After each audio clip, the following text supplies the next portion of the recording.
Hello everyone, আসসালামু আলাইকুম। Welcome to cook with Arpa. আজকে আপনাদের জন্য খুবই মজাদার এবং আকর্ষণীয় একটি ডেজার্ট নিয়ে হাজির হয়েছি। আর এই ডেজার্টটা কিন্তু খেতে খুবই অসাধারণ। আর এই ডেজার্টটা কিন্তু খুবই অল্প সময়ে তৈরি করে নেওয়া যাবে। কি বিশ্বাস হচ্ছে না তো? এই ডেজার্টটা শুধুমাত্র 10 মিনিট সময়ে তৈরি করে নেওয়া যাবে। কিভাবে তৈরি করতে হবে দেখার জন্য সম্পূর্ণ ভিডিওটিতে চোখ রাখুন। এখন ডেজার্টটা তৈরি করার জন্য প্রথমেই একটি বোলের মধ্যে আমি নিয়ে নিচ্ছি 3 চামচ পরিমাণ কাস্টার্ড পাউডার।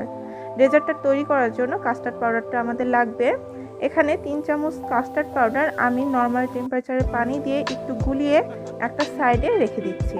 এটা আমাদের একটু পরেই প্রয়োজন হবে। এখন আমি চুলায় চলে যাচ্ছি। চুলায় একটা প্যান বসিয়ে দিয়েছি আর তাতে পর্যাপ্ত পরিমাণে কিছুটা পানি দিয়ে দিয়েছি। এখন আমি কিছুটা গ্রিন ফুড কালার এই পানির সাথে মিশিয়ে নিচ্ছি, কারণ আজকের ডেজার্টটাকে আমি একটু আকর্ষণীয়ভাবে তৈরি করব, তাই ফুড কালারটা অ্যাড করছি। আপনারা চাইলে এটা স্কিপ করতে পারেন। এখন পানিতে যখন বলক চলে এসছে তখন আমি এখানে দিয়ে দিচ্ছি স্টিক নুডলস। আজকের এই ডেজার্টটা কিন্তু আমি নুডলস দিয়ে তৈরি করছি। আমি এখানে স্টিক নুডলসটা দিয়ে দিয়েছি 100 গ্রাম পরিমাণ। এখন পানির সাথে নুডলসটাকে সিদ্ধ করে নিতে হবে। আর যেহেতু গ্রিন ফুড কালার দিয়েছি তাই নুডলসটা কিছুটা কালারিং হবে। এই নুডলসটা সিদ্ধ করতে কিন্তু 2 মিনিটের বেশি সময় লাগবে না।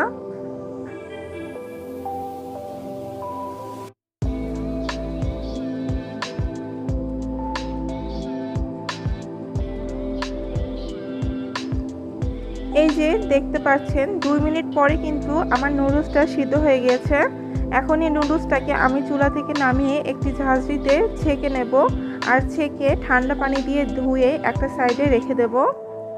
এরপর আবারও আমি চুলায় একটা প্যান বসিয়ে দিচ্ছি। আর এখানে আমি দিয়ে দিয়েছি 1/2 লিটার পরিমাণে লিকুইড মিল্ক।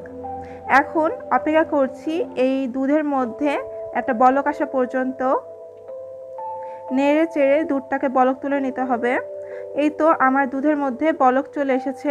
এখন আমি এখানে দিয়ে দিচ্ছি কয়েক টুকরো কিশমিশ। এই ডেজার্টের মধ্যে কিশমিশটা কিন্তু আমার খুব বেশি ভালো লাগে, সেজন্য আমি কিশমিশটা দিয়েছি। আপনারা আপনাদের পছন্দ মতো যে কোনো ড্রাই ফ্রুট অ্যাড করতে পারেন। এখন আমি এখানে চিনি দিয়ে দিচ্ছি 1/2 কাপ পরিমাণ। আবারও চিনিটাকে মিশিয়ে নিচ্ছি এবং দুধটা ফুটে আসা পর্যন্ত অপেক্ষা করছি।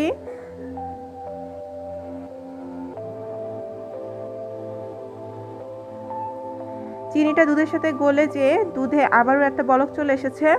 এখন আমি যে কাস্টার্ড পাউডারটা একটা সাইডে গুলে রেখেছিলাম সেই কাস্টার্ড পাউডারটা দিয়ে দেব। একটু নেড়ে চেড়ে তারপর কাস্টার্ড পাউডারটা দিয়ে দিচ্ছি।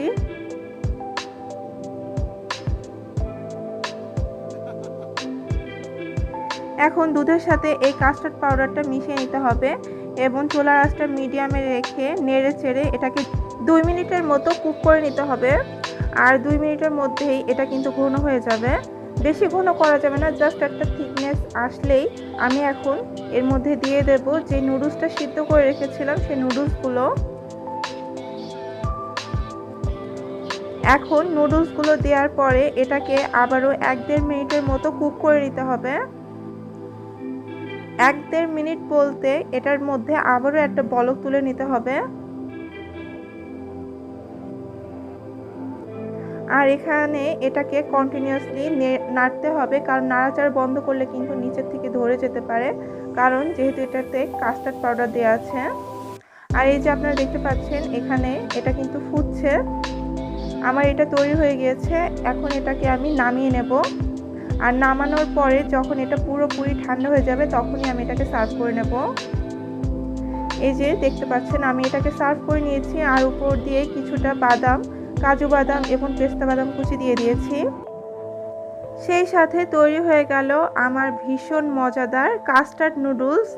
এই ডেজার্টটি কিন্তু আপনারা দেখেই বুঝতে পেরেছেন মাত্র 10 মিনিটে তৈরি করে নেওয়া যায়।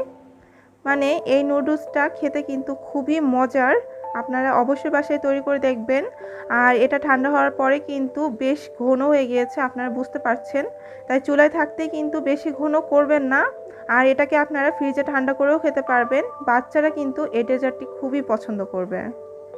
আজ তাহলে এখানেই বিদায় নিচ্ছি। আল্লাহ হাফেজ।